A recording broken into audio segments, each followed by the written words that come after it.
Înainte de formarea statului național, principatele române au fost sub incidența raporturilor continentale.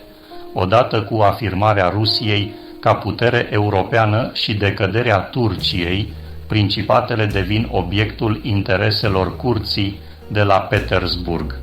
Tratatul de la Cuciuc-Kainargi făcea din Rusia garantul autonomiei principatelor.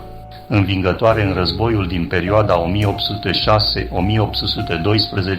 împotriva Turciei, Rusia a cerut nici mai mult, nici mai puțin decât Valahia, Moldova și Basarabia. Presată însă și de ofensiva lui Napoleon, se limitează doar la Basarabia. Unii boieri devin rusofili de moment, urmărindu-și doar interesele. În lucrarea Românii și rușii în secolul al XIX-lea, autorul Emanuel Balan prezintă mai în amănunt aceste aspecte. Înainte de a se forma statul național român modern, principatele române au fost lipsite de individualitate juridică, aflându-se sub incidența raporturilor continentale. Declinul Turciei și ascensiunea Rusiei după victoria de la Stănilești din 1711 a sporit importanța politică și strategică a principatelor, dar a făcut ca Rusia să fie tot mai interesată de aceste zone.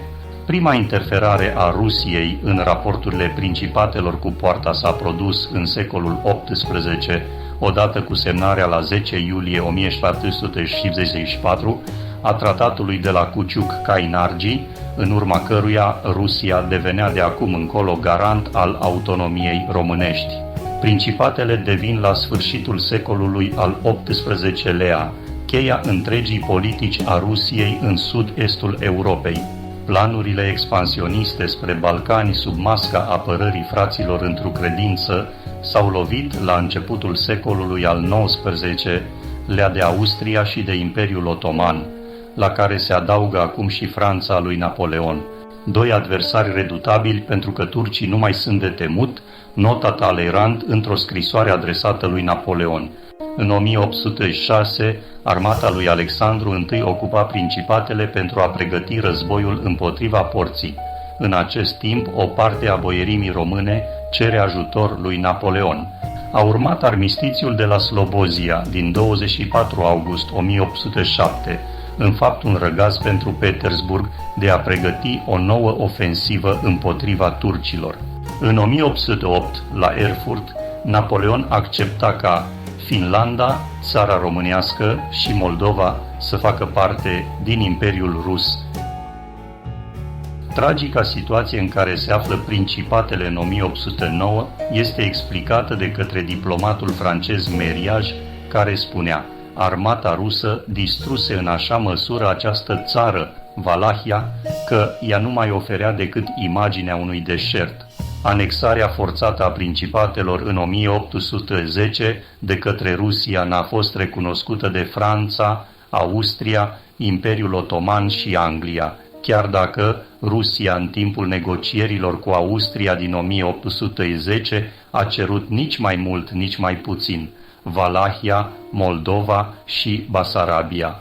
Tot în cursul aceluiași an, Rusia cere porții un tratat de pace în care principatele Moldova, Valahia Mare și Mică și Basarabia se alipesc pe veci Imperiului Rus cu orașele, cetățile și satele, cu locuitorii acestora de ambele sexe și cu averea lor. Fliviul Dunărea va fi de acum încolo granița dintre cele două imperii.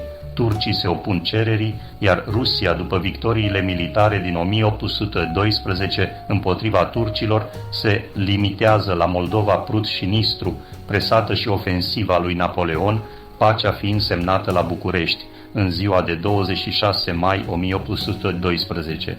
Românii au înțeles intențiile țarului, care nu mai era un eliberator, ci un dușman. Rusia și-a realizat visul de a stăpâni gurile Dunării. A fi rusofil la 1800 era banal, iar boierii rusofili vedeau în vasalizarea către Petersburg singura cale de a înlătura dominația otomană. Sub ocupația rusă din 1806-1812, unii boieri au devenit rusofili de moment, urmărindu-și interesele, ca Marele Ban Costache Ghica, vicepreședinte al Divanului Valahiei între anii 1810 și 1812, Marele Vistier și membru al primului divan al Valahiei, care era și general rus, Constantin Varlaom, Mare Vistier, membru al divanului, Constantin Samurcaș, Marele Vornic Constantin Bălăceanu, etc. După 1815, Rusia va interveni și mai mult în sistemul de guvernare al principatelor, diplomația rusă, considerând că tratatul de la Cuciuc-Cainargi i-a asigurat dreptul de protecție a principatelor. În 1821 izbucnea Revoluția lui Tudor Vladimirescu, care avea și cauze naționale, pe lângă cauzele sociale, Rusia implicându-se în susținerea mișcării Eteria, condusă de Alexandru Ypsilanti. Capii Revoluției au trimis scrisori Rusiei în care precizau că ridicarea poporului se face împotriva elementului fanariot, solicitând sprijin pentru noul regim. Consulul general al Rusiei, Minciachi, într-o scrisoare către mitropolitul Veniamin, își arăta nemulțumirea de fapt că boierii tratau direct cu poarta consolidarea autonomiei fără acordul Rusiei. Rusia nu a protestat la intervenția trupelor turce, dar prelungirea ocupației a dus la amenințările cu războiul și la retragerea turcilor. În anul 1822 au fost restabilite, după mai bine de un secol, domniile pământene prin numirea lui Ioniță Sandu Sturza în Moldova și a lui Grigore Ghica în Muntenia. Restaurarea însemna un succes al luptei pentru emanciparea politică, lucru care nu convenea deloc Rusiei, a cărei influență slăbise. Deși cei doi domni au încercat prin diverse acțiuni să fortifice autonomia în raporturile cu poarta, ele se loveau de opoziția Rusiei. Urmărind cu asiduitate obiectivul ei de a se amesteca în afacerile interne ale principatelor, Rusia a reușit să impună porții un nou acord în privința principatelor. La 25 septembrie 1826 era semnată Convenția de la Ackerman, care cuprindea o nouă organizare internă a principatelor. Alegerea domnilor urma să se facă de către cele două divanuri, iar durata lor era stabilită la 7 ani, domnitorul neputând fi schimbat de către poartă fără acordul Rusiei. Totodată cele două principate erau scutite de plata haraciului. Astfel, prin acest acord, Rusia reușise limitarea suzeranității otomane și sporirea influenței ei asupra principatelor. Războaiele ruso-turce se vor desfășura pe teritoriul principatelor, cu scopul de a-i implica în politica europeană ca provincii turcești. Războiul va izbucni din nou între cele două puteri în 1828, principatele fiind ocupate la 23 aprilie 1828 de trupe rusești, cei doi domni fiind înlăturați, iar în fruntea principatelor fiind numite conțele rus Pahlen. Însă rușii, în dorința lor de a controla principatele, au ajuns să ceară sultanului să le vândă cele două provincii contra sumei de 36 milioane de franci aur. Prin pacea de la Adrianopol din 1829, Rusia lua în stăpânire brațul Sfântul Gheorghe al Dunării.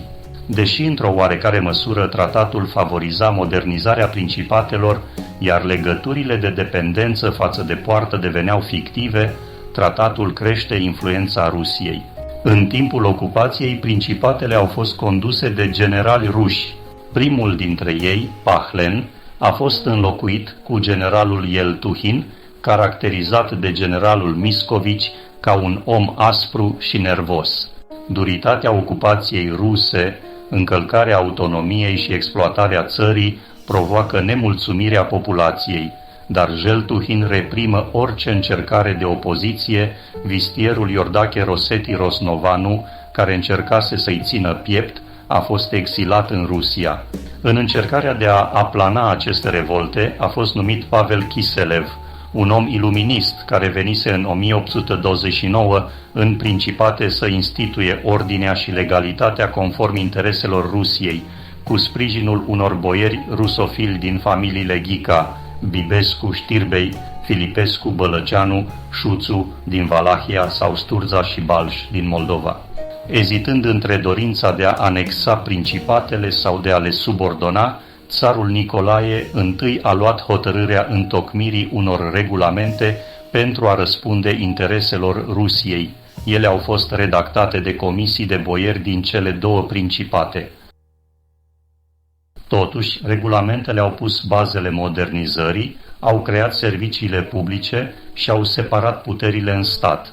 Impunerea regulamentelor nu a fost lipsită de opoziția unor boieri patrioți ca Iordache Catargiu, Iancu Văcărescu sau Ioan Câmpineanu.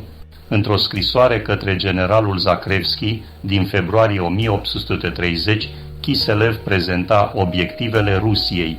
Eu mă silesc aici să câștig pentru Rusia bogățiile acestei țări și să-i supun pe moldoveni și pe valahi obiceiurilor și regulilor noastre. Marile puteri, sesizând intențiile Rusiei, protestează, iar cancelarul austriac Metternich își exprima temerea că ocupația prelungită a principatelor ar fi echivalentă cu alipirea lor la Rusia. Boierii protestează și ei și, într-o scrisoare remisă diplomatului francez Charles de Bois, afirmă că guvernul de la Petersburg urzește împotriva noastră perfidiile pe care le-a țesut împotriva polonezilor și a tătarilor. Kiselev însă făcea propuneri privind utilitatea anexării principatelor, dar cancelarul Karl Nesselrode îi arăta dificultățile ce vor decurge la fixarea unei granițe pe Dunăre, dar și posibilele complicații internaționale ce vor decurge.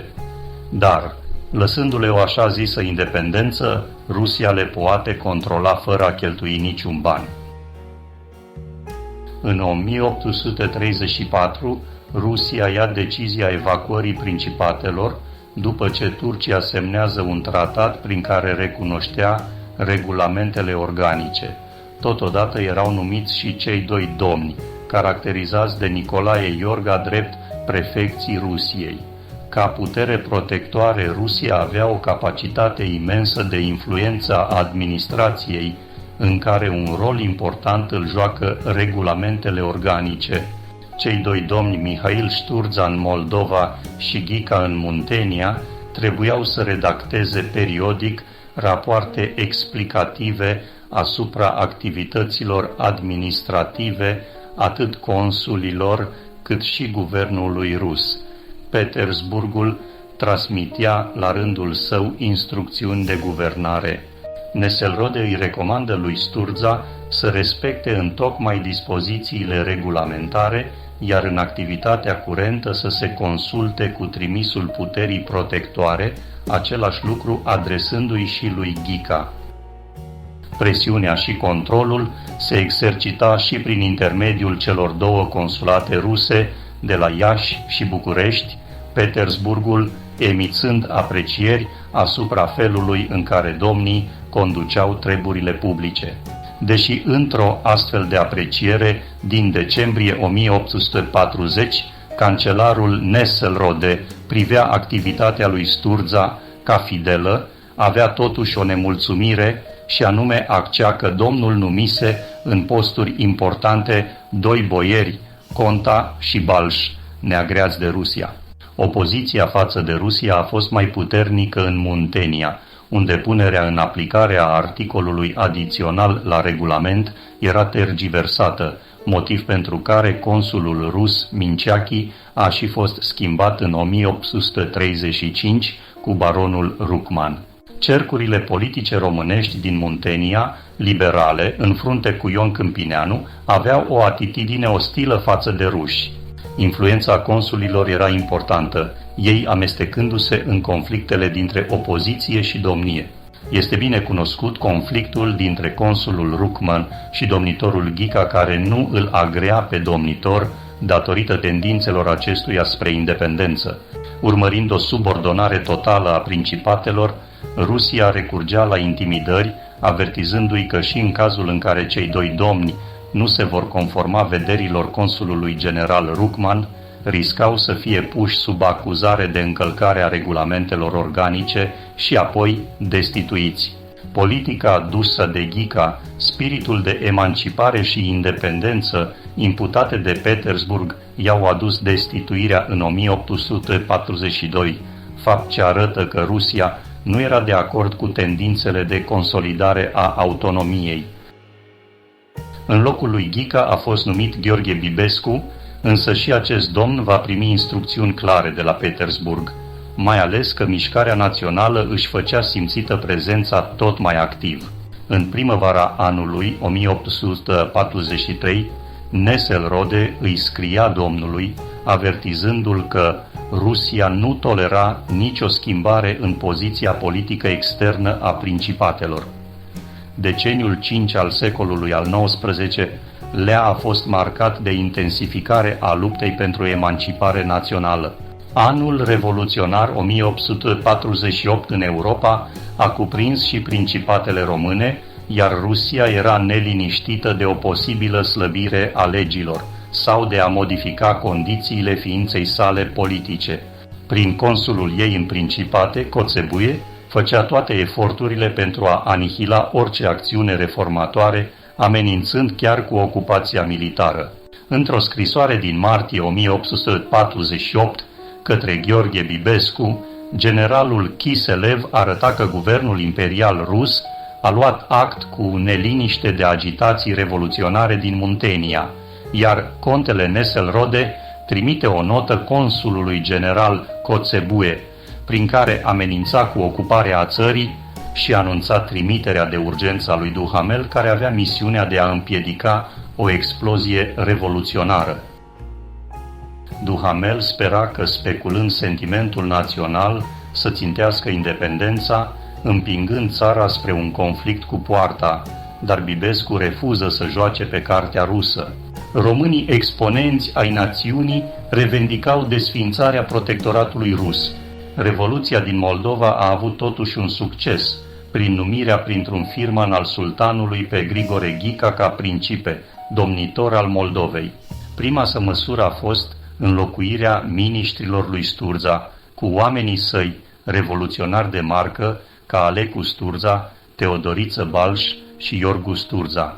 În ciuda tuturor încercărilor lui Duhamel de a înăbuși revolta, acesta scria la 9 iunie lui Nesselrode că revoluția era pe punctul de a izbucni și că reprezentanții Rusiei erau atacați verbal și chiar amenințați. După victoria revoluționară de la 11 iunie, prin care Bibescu accepta programul revoluționar, acesta însă, speriat de presiunea rusă, abdică la 13 iunie și pleacă la Brașov.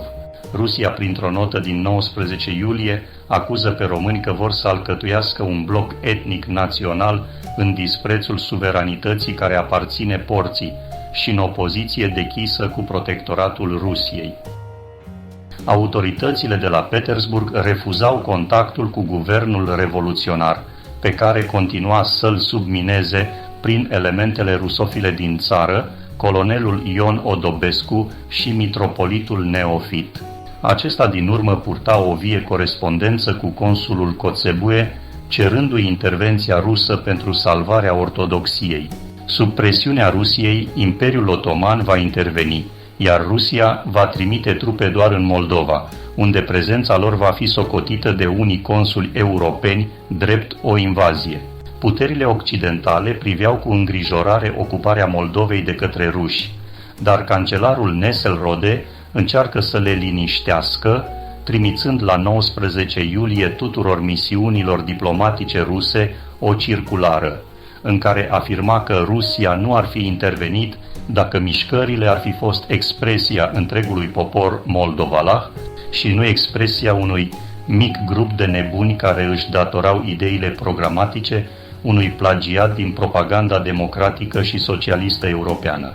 Mai mult, la 31 iulie, printr-o notă diplomatică, Rusia îi acuza pe români că doresc să se unească într-un singur stat. Suleiman Pașa, trimis să pună capăt guvernului revoluționar, sfârșește, după numeroase tratative, să accepte o locotenență domnească formată din Ion Heliade Rădulescu, Cristian Tel și Nicolae Golescu. Duhamel însă îl acuză pe Suleiman că a făcut un pact rușinos cu revoluționarii, iar Nesselrode îl atenționa la începutul lui August pe Duhamel că protectoratul rus e lichidat de facto și că trebuie să ia măsuri de contracarare. Poarta confruntată cu protestele Rusiei, care condamna atitudinea lui Suleiman, amenința cu intervenția și pentru a evita intrarea armatei ruse în Principate, îl numește comisar pe Fuad Pașa, care trebuia să restabilească situația. Pentru a-și exprima nemulțumirea față de intervenția militară otomană, la 6 septembrie, în cadrul unei mari adunări, au fost arse la București copii ale regulamentelor organice, iar chipul caricaturizat al comisarului rus Duhamel, reprezentat cu cap și picioare de urs, îmbrăcat în uniformă de general, a fost spânzurat. În ciuda unor proteste ale populației capitalei, Fuad Pașa ocupa Bucureștiul. În vederea reprimării oricăror mișcări sociale, s-au constituit comisii speciale pentru urmărirea și anchetarea celor implicați în acțiunile revoluționare. Rusia, declara Nesselrode, nu putea abandona protectoratul, iar ocupația trebuia prelingită. În încercarea de a și consolida protectoratul, la sfârșitul anului 1848, Duhamel aprecia că regimul politic bazat pe domnie era uzat, sugerând lui Nesselrode unirea principatelor într-un regat independent. În aprilie 1849, la Balta Liman, cele două puteri, suzerană și protectoare, încheiau o convenție valabilă pe 7 ani, care știrbea grav suveranitatea principatelor. Domnii urmau a fi numiți pe 7 ani de către sultan, dar cu acordul puterii protectoare, iar adunările obștești erau înlocuite cu consilii sau divanuri ad hoc, iar în Principate urmau a staționa trupe de ocupație de fiecare parte, până la restabilirea liniștei. Au fost numiți domnitori Barbu Stirbei în Muntenia și Grigore Alexandru Ghica în Moldova.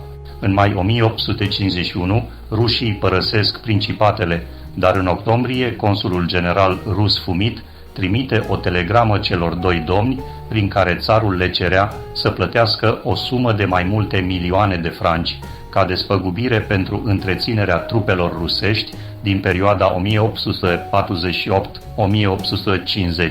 Cu ocazia prezentării de către cei doi domni la Petersburg a bugetelor, Nicolae I a decis că Muntenia avea să plătească peste 11 milioane franci, iar Moldova aproape 2,5 milioane franci, cheltuieli date de război. Eșuând în încercarea de a împărți Imperiul Otoman, prin proiectul propus Angliei, țarul cere atunci sultanului acordarea dreptului de protecție asupra creștinilor din imperiu, dar primi un refuz și amenințări cu ocuparea principatelor. La 3 iulie, rușii invadează Principatele, iar marile puteri, Anglia și Franța, au trecut de partea Turciei, văzând în intervenția rusă o încălcare a status quo-ului din sud-estul Europei. Sub avalanșa de cereri de supunere a diferitelor segmente ale administrației, rușilor, cei doi domni părăsesc la sfârșitul lui octombrie 1853 Principatele. Imediat acestea au intrat sub administrația rusă, având ca guvernator pe generalul Budberg. Rusia nu dorea o Românie unită, care ar fi fost o barieră în calea expansiunii ei spre Balcani. Franța, Anglia, Austria și Prusia somau la 9 februarie 1854 Rusia să părăsească Principatele, în caz contrar vor interveni. Sub aceste presiuni, Rusia cedează și în lunile iulie-septembrie cele două principate erau evacuate. Intenția Austriei, Franței și Angliei era abolirea protectoratului rus. Conferința de la Viena din 26 martie 1855 susținea prin vocea baronului Bourguenet, trimisul Franței, teza unirii principatelor. La 2 decembrie 1854, cancelarul Austriei trimite Rusiei un ultimatum în 5 puncte, ca protectoratul rusesc supra Moldovei, Valahiei și Serbiei să fie înlocuit prin protectoratul tuturor marilor puteri și cedarea de către Rusia a părții din Basarabia, ce ține de Moldova și care se învecinează cu Dunărea. Rusia nu s-a opus, pentru că scopul ei era acela de a diviza Franța de Austria și Turcia. Congresul de pace de la Paris din 1856 se deschidea la 25 februarie cu problema principatelor, văzută ca o problemă europeană. În protocol se prevedea desființarea completă a protectoratului rusesc. Rusia nu va exercita niciun drept particular sau exclusiv de protecțiune sau de îngerință în afacerile interne ale principatelor dunărene. Contele Orlov, reprezentantul Rusiei, declară că aprecia nevoile și dorințele principatelor și sprijină proiectul de unire, căci va ajuta la prosperitatea provinciilor. Tratatul încheiat la 30 martie cuprindea și articole privitoare la principate. Principatele Valahia și Moldova vor urma a se bucura sub suzeranitatea porții și sub garanția puterilor contractante. Protectoratul Rusiei înceta, însă Rusia nu-și abandonează planurile. În 1856, Karl Marx a făcut următoarea remarcă: ursul rus va fi capabil de orice, atâta vreme cât va ști că celelalte animale cu care are de a face nu sunt capabile de nimic. Nu există decât un mijloc de a trata cu o putere ca Rusia, și anume absența fricii. Deși Rusia a recunoscut unirea deplină a principatelor, lovitura de stat din 2 mai 1864, care a dus la schimbarea puterii în stat prin dizolvarea adunării legiuitoare, a făcut ca Rusia să aibă o reacție negativă exprimată într-un ziar franco-belgian, unde se spunea: este posibil să și bată joc cineva de tratatele și deciziile Europei cu mai multă lipsă de jenă decât prințul Cuza. Detronarea lui Cuza la 11 februarie 1866 a pus Europa din nou în fața unui fapt împlinit. Pentru a se discuta problema Principatelor Unite, este convocată conferința de la Paris a puterilor europene. Reprezentantul Rusiei, Budberg, declară că, deși poporul vrea un principe străin, nu este o dorință bine chibzuită, pledând pentru separarea principatelor, arătând că în Moldova poporul nu vrea unirea, ci separarea.